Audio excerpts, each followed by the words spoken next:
So the fundamental principles of designs are emphasis, balance and alignment, contrast, repetition, proportion, movement, and white space. We'll look at this each one of them critically in in this course. Number one we have here is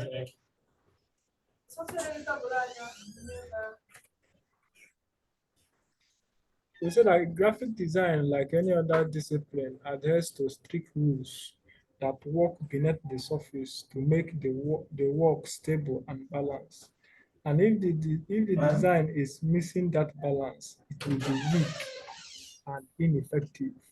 Some of these principles, if you ignore them, you end up with a design that is inappropriate or a design that is not balanced. The number one we have there is emphasis. The first of the 7 design principles is emphasis, referring to the focal point of a design and the order of importance of each element within a design. Say you are creating a poster for a concert, you should ask yourself, what is the first piece of information my audience needs to know? Is it the band or the concert venue? What about the day and the cost of attending? So you make a mental outline and let your brain organize the information and then lay out your design in a way that communicates the order. If the band name is the most essential information, place it in the center or make it the biggest element on the poster. Or you could put it in the strongest, boldest style. You also need to learn about color theory.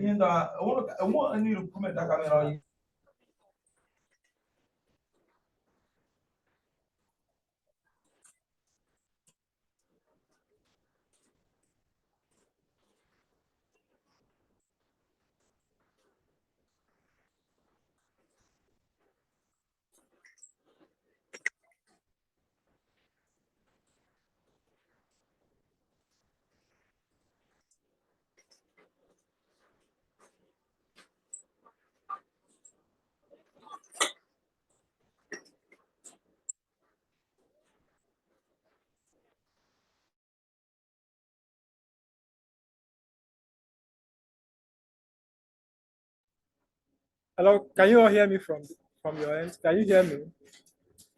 Hello. Yes, I can hear you. Okay, sorry about the distraction. There was a little bit distraction, so I have to move away from that venue. Okay, we said that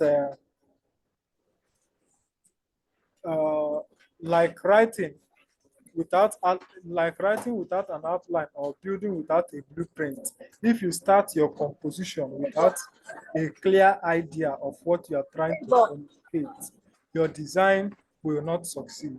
So look at an example of a design that uses the principle of emphasis. Can you see the flyer design on the screen? Can you all see the flyer design on the screen?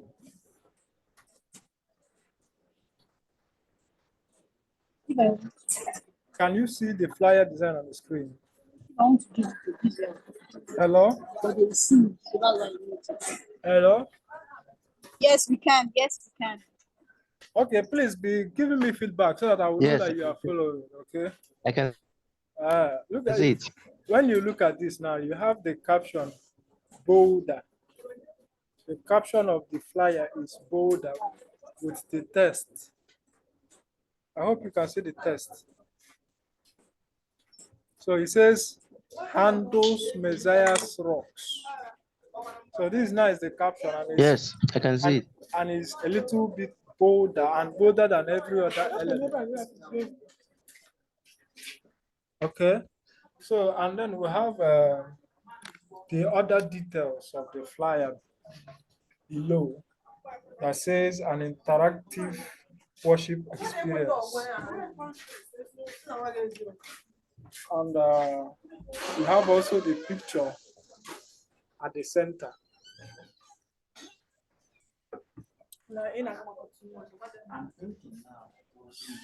So this is one of the ways that you can use emphasis properly in your design.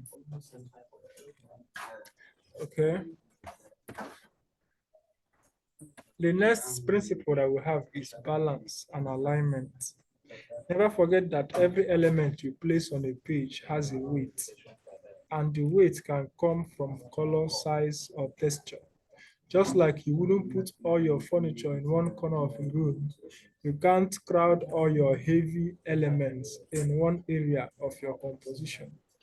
Without balance, your audience will feel as if their eyes is sliding off the page. Look at an example of what we mean. This design harnesses the principle of balance. Okay, we have the caption at the center, and we have other elements like the image of the man and woman, putting a balance on the design. Then we have a little other detail beneath. So when you are making a design, you have to pay attention to balance and alignment. Balance and alignment, they are one of the essential principles of design. The third we have, okay, look, this is another example of a design. We try to maintain balance. You can see the caption, which is more bigger. The caption reads Forest Trading Seminar. Forest Trading Seminar is the caption that should catch the eyes of anybody who is looking at this advert. So we have other smaller details by the side, and then we have the date of the event, and we have the contact information. So there is balance maintained. But if you align every details by the left-hand side and leave the right-hand side empty, you have not maintained balance. So alignment and balance are very critical principles to consider. We said that symmetrical designs creates balance through equally weighted elements aligned on either side of a center line. On the other hand, asymmetrical design uses opposite weights, like contrasting one large element with several smaller elements to create a composition that is not even, but still has equilibrium. This is exactly what we are talking about. So you have to maintain balance in your design. The next in the list is contrast. What is contrast? So that contrast is what people mean when they say a design pops. When you hear that a design pops, it comes away from the page and sticks to your memory. Contrast creates space and difference between elements in your design. Your background needs to be significantly different from the color of your elements so they work harmoniously together and are readable. In the practical section, I will show you what that means. So if you plan to work with type, understanding contrast is incredibly essential because it means the weight, size of your type. Type, can you hear? If you are not using your microphone, Yes, I can hear you. if you are not using your microphone, just mute it so that when you want to speak, you can unmute. Okay.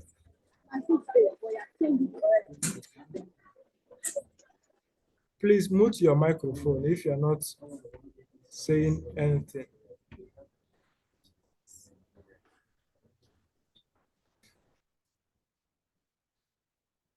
Okay. Okay, so as you seek out examples of really strong, effective designs, you will notice most designs only feature one or two type. What the type we mean there is fonts. When you hear about type or typefaces, we are talking about fonts. I hope that terminology is not strange to you.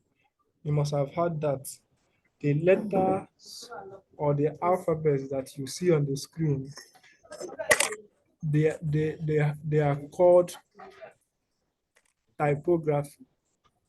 Now, there are different families or different types of typography. So we call them typefaces. Typefaces. We'll look into that critically and in subsequent classes.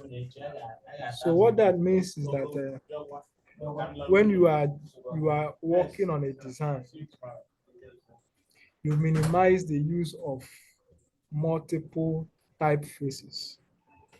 All right, two or three typefaces is more than enough to finish a singular design.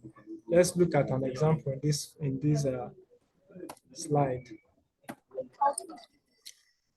An example of this design. Look at this design. You notice the contrast.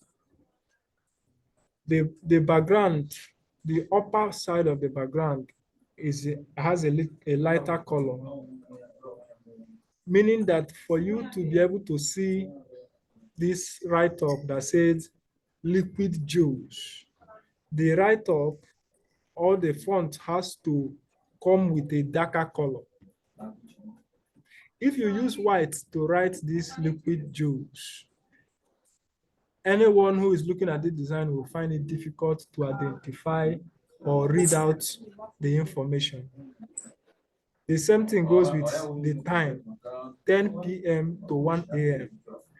If this 10 p.m. to 1 a.m. comes with a white color or a yellow color, any color that is light, it will be difficult for anybody who is reading this design to identify what you are trying to say. All right, so that is the use of contrast. When your background is light, you use a darker color in your text. And when your text is dark, you use a lighter color on the background. Now, if you look at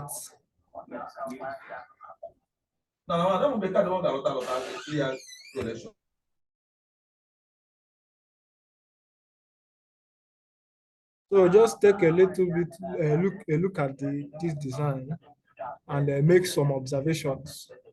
We can see that the lower part of it has a darker background.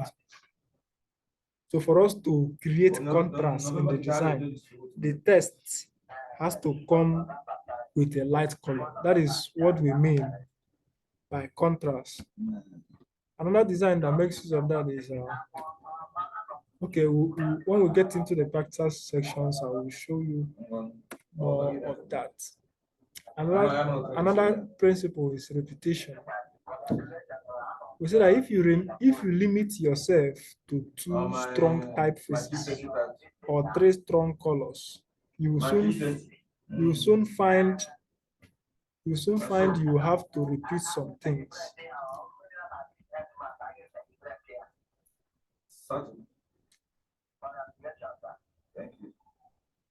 So it is often said that repetition unifies and strengthens a design. If only one thing on your band poster is in blue, italic sans serif, it can read like an error. If three things are in blue, italic sans serif, you have created a motif and are back in control of your design. I will explain that. What that means is that this is an advert, for example, and when you take a look at the design, you can see repetition. Repetition in the color. Repetition, we have an orange color in the picture. You can see that repeated in some of the outlines. We have a blue background. We see that repeated in the caption. So there is a form of repetition in the design. So just make a few observations on this design before we go over to the next one.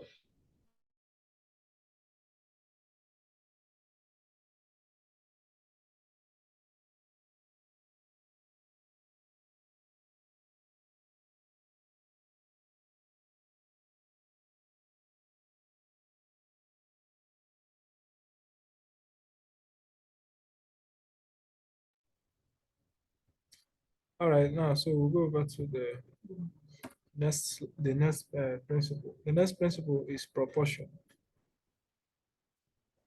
Proportion is the visual size and weight of elements in a composition and how they relate to each other.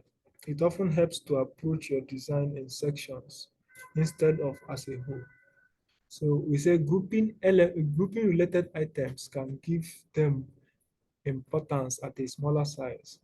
Think of a box at the bottom of your poster for ticket information or a sidebar on a website for a search bar. Proportion can be achieved only if all elements of your design are well sized and thoughtfully placed. Once you master alignment, balance, and contrast, proportion should emerge organically. Here is an example. When you look at this flyer design, you can see that the elements are grouped. Below it is the information about the event. You can see the date of the event, 16th annual Robbie Bosch Memorial. So we can see the caption at the center. They are all arranged. And then the lower part of this design is where we have the details. So that's proportion. When we are making our own designs in the practical sessions, we'll pay attention to some of these principles.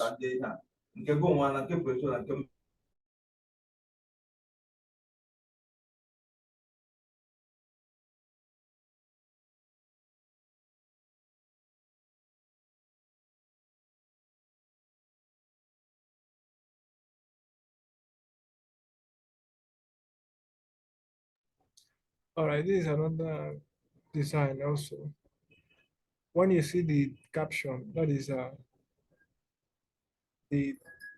the most important element here is the caption. And that is why it is more bigger.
Okay. So this is another example of what we're talking about. So the contact details are grouped below. So that is also use of proportion, just like we said. Okay. So the contacts are grouped below, and then every other details, we have them at the center and the upward part. Have them at the upward part of the chart. So that's proportion. Another one we have is movement. I will give you I will send the details of this slide to the WhatsApp group so that you can go through them on your own. But we say that movement is controlling the elements in a composition so that the eyes is led to move from one to the next and the information is properly communicated to your audience. This movement creates the story or the narrative of your work. This is what we mean. When you have a design like this, you project what you want the audience to see first. And in this case, what you want the audience to see is the theme of the event. That is why we have it bolder than every other element. So what the audience will look at first is the theme. And the next is the date of the event, which is the next bigger element. And then the time, the venue, and then the host. So when we talk about movement, you control the hierarchy of the elements. You control it using size, using contrast, and some other principles. The reason why we used white to project the theme is so that it should be the first thing that catches the attention of your audience, right? So these are the ways you can manage your design using these principles. Other informations like the features of this program and then other ministers, they all come in a smaller font because they are less important than the others. The more important elements come in a bigger format so that they can catch the attention of your audience, right? And you can also look at how the design is balanced. You can see the date by the left-hand side and the time by the right-hand side, creating a balance. So these are some of the things, the principles that you check out while you are creating a design. And if you look at your design and feel your eyes get stuck anywhere on it, then an element is too big or too bold or slightly off center or not a complementary color. We say that you should go back and adjust it until everything is in harmony. When you look at this, you can feel the harmony in the design because everything is clear. Both the details below is clear, the date is clear, the theme, they are all clear. There is a bit harmony in the colors. There is repetition. You can see the complementary colors. The color of orange is complementing the one under, and the whites also are complementing each other, and the touch of blue also complementing each other. So there seems to be harmony. So these are some of the things that you look out for. These are some of the things you observe when you are creating a design. All right. So the next thing we have there is white space. White space is a very essential principle that you consider while making a design. Let's quickly look at an example. You say white space is not sitting there doing nothing. It is creating hierarchy and organization. So look at an example. Hello?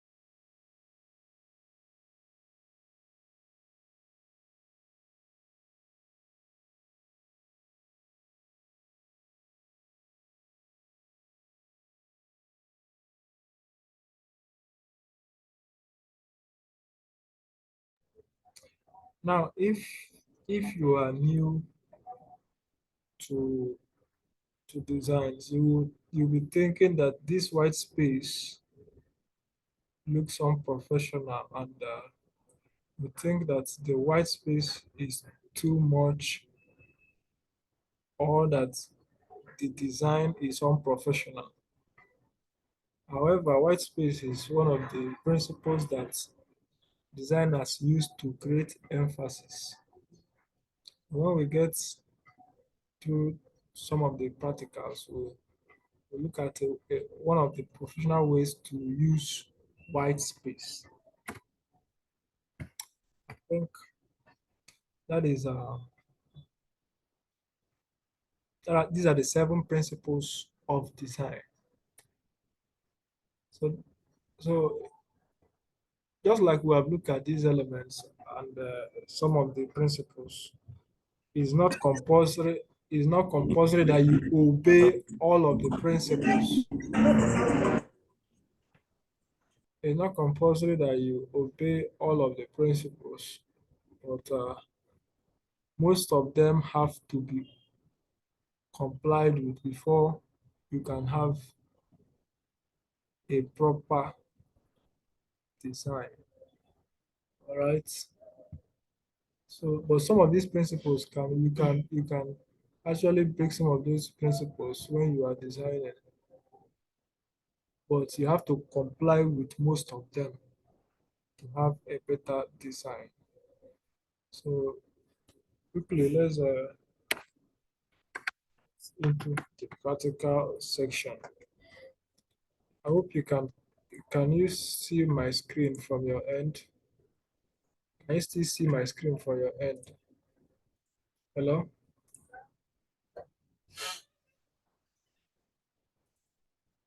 Okay. Ole. Okay.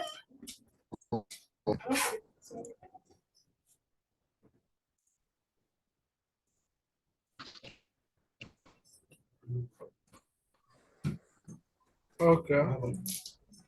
So just want to just give me some time. I want to open the CorelDRAW software so that we can do something.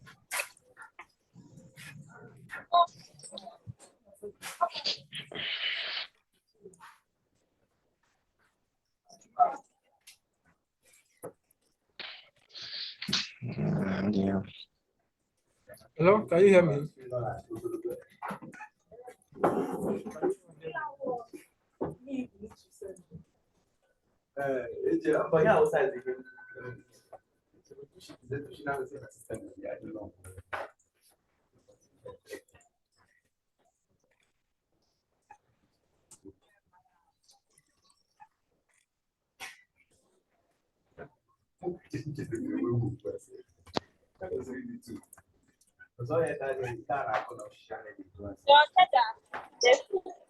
Can you see?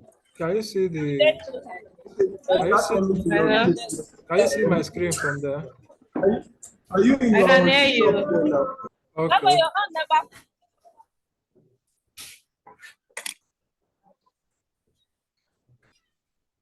Okay. So I want to create a very simple flyer design.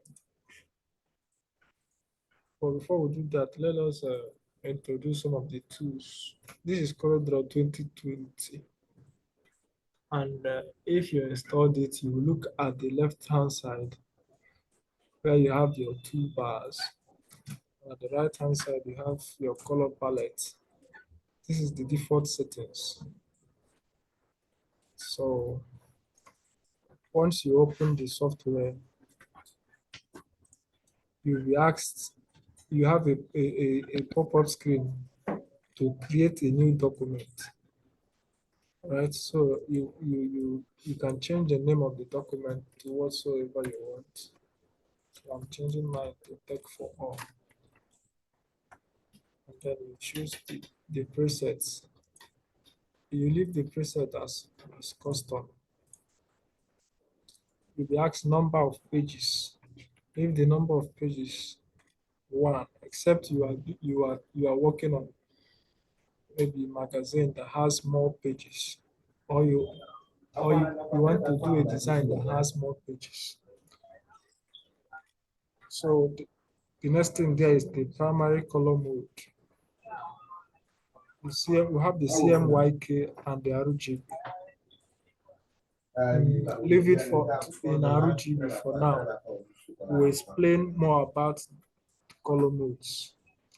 And then the page size, the width, the height, all these things you can change them, but for now let's leave them default.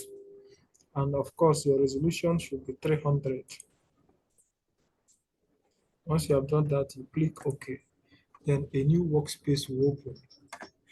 So the first tool we have here, can you see the direction of the mouse? Can you see the direction of my mouse?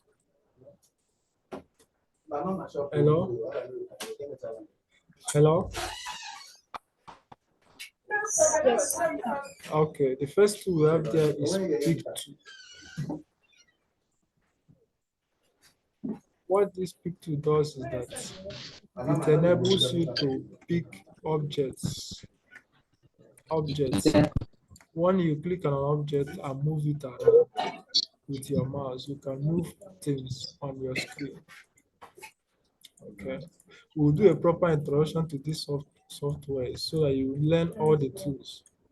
But for today's practical section, what we want to do is to see how you can use contrast.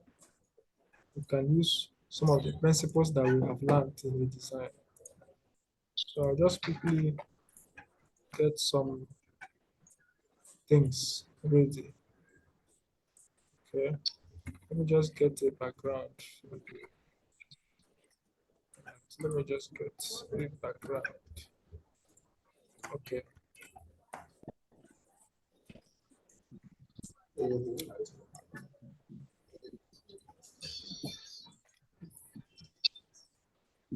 Okay.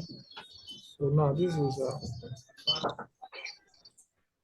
let me get something else. That's something.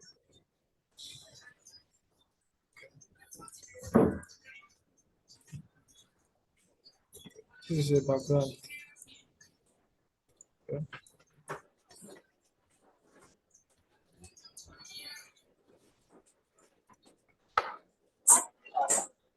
And I'll see my screen. And then we now want to put a little font, a little text on this design. Let's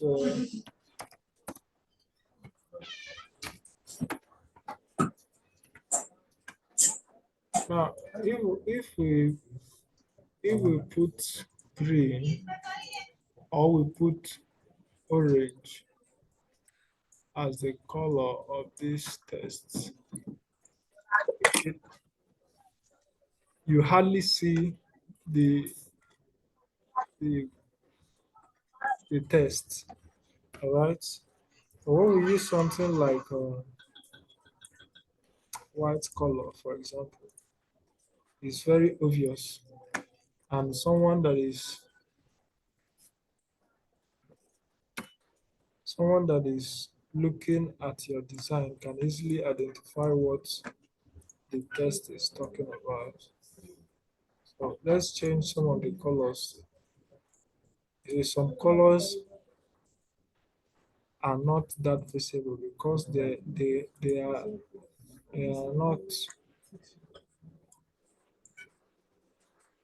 not in contrast with the background. So we'll just observe some of the colors and how they contrast with the background. Okay.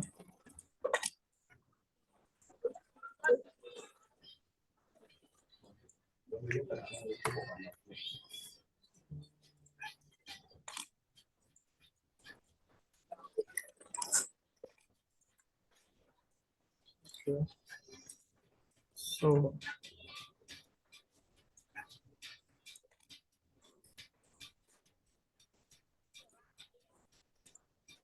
So you see that why making designs and choosing color, your choice of color shouldn't just be any color. You should also make sure that your choice of color have contrast so that it can be able to project what they are trying to do. So for example, I think we will have a lighter background in this design. Let's say we have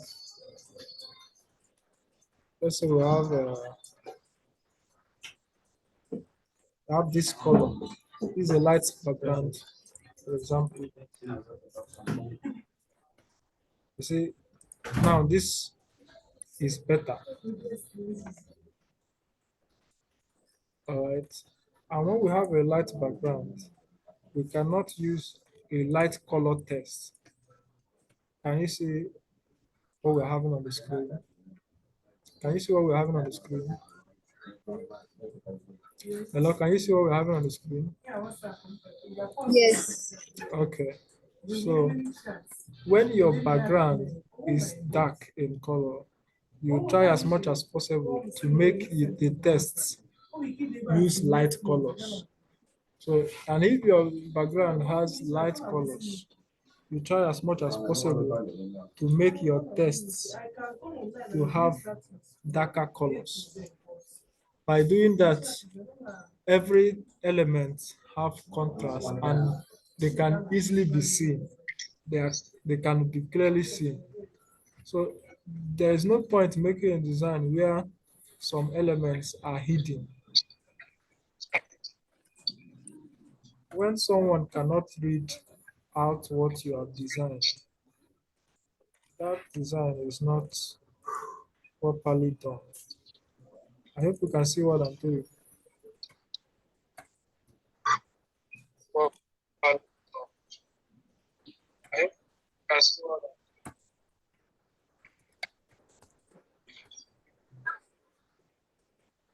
Right. So, but when we now use a lighter color, Yeah, 56. then the tests can be clearly seen. So the same thing applies to every other principle of balance. All right. So if we take this white color to this background, and then one is by the side, and this one is by the side, there is no balance. So this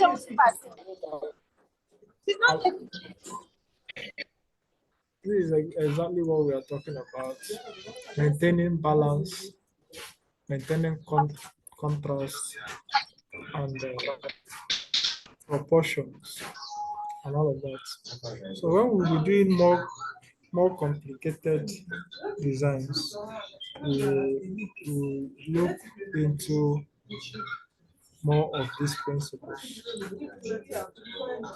So we need you all to get the softwares installed so that you can be following along in our next class.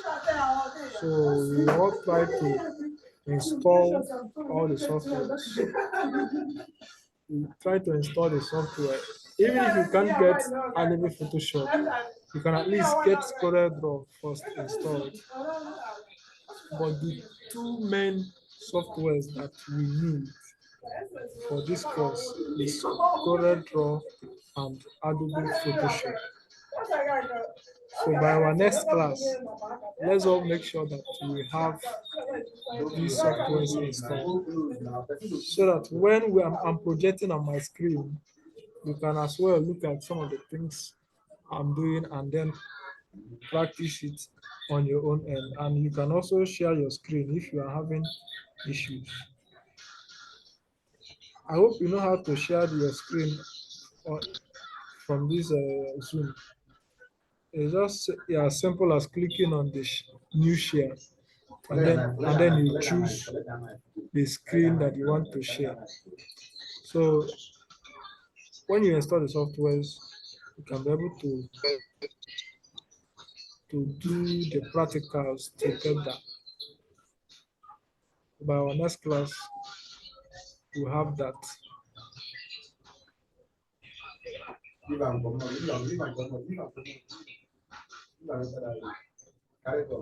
So if you have installed the software, is there anybody that has installed the software yet? Hello, is there anybody that has installed the software?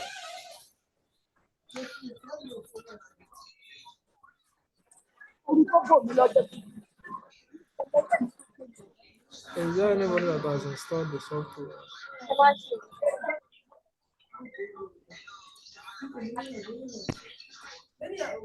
Hello?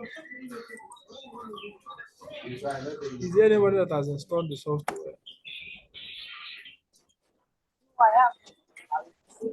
Which one? Which one did you install? Huh? Okay. So you try and do that before our next class. Our next class should be on Saturday.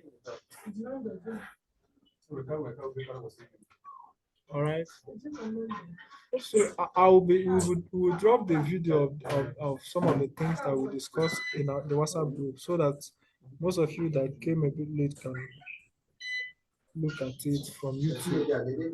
We'll drop the link to the video of our discussion, and also I'll drop also the slide of this class, so that you can go through it and also make research.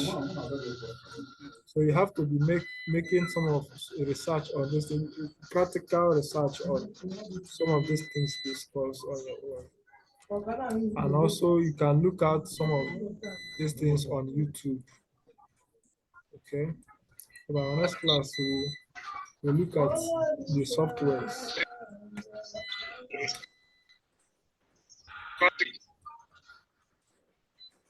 So let's have the softwares ready on Saturday. Let's have the softwares ready. You can either buy or you download them, whichever way. But let the softwares be ready before Saturday. So we'll call it a day. Thank you all for being available for the class. Is there any question regarding what we just discussed? Is there any question?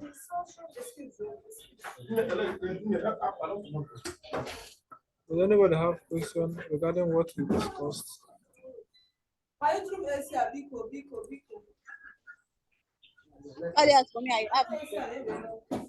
You have questions? Okay, go ahead and ask your question.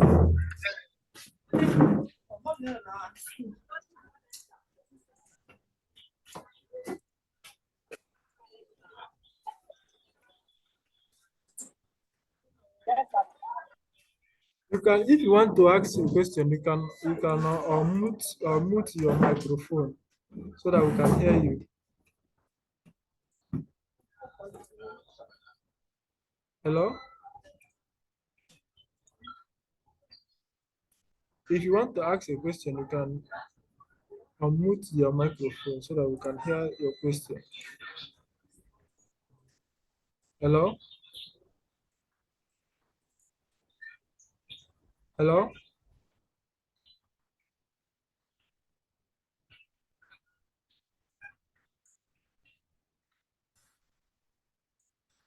Can you hear me from your end?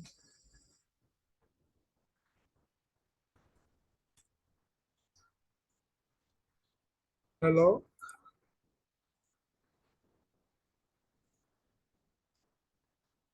Okay, if there is no question, then Yes, I can hear you. Your microphone has been on mute now. Do you have a Hello? question? Yes, I said, do you have a question regarding what we just discussed?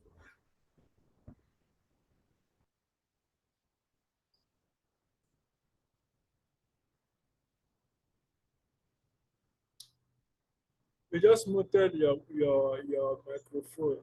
Click on mute. Click on mute so that we can be able to hear what you are saying.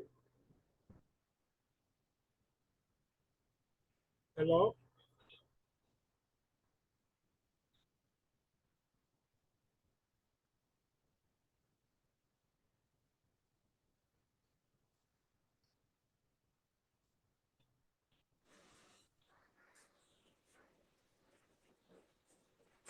Okay, I think your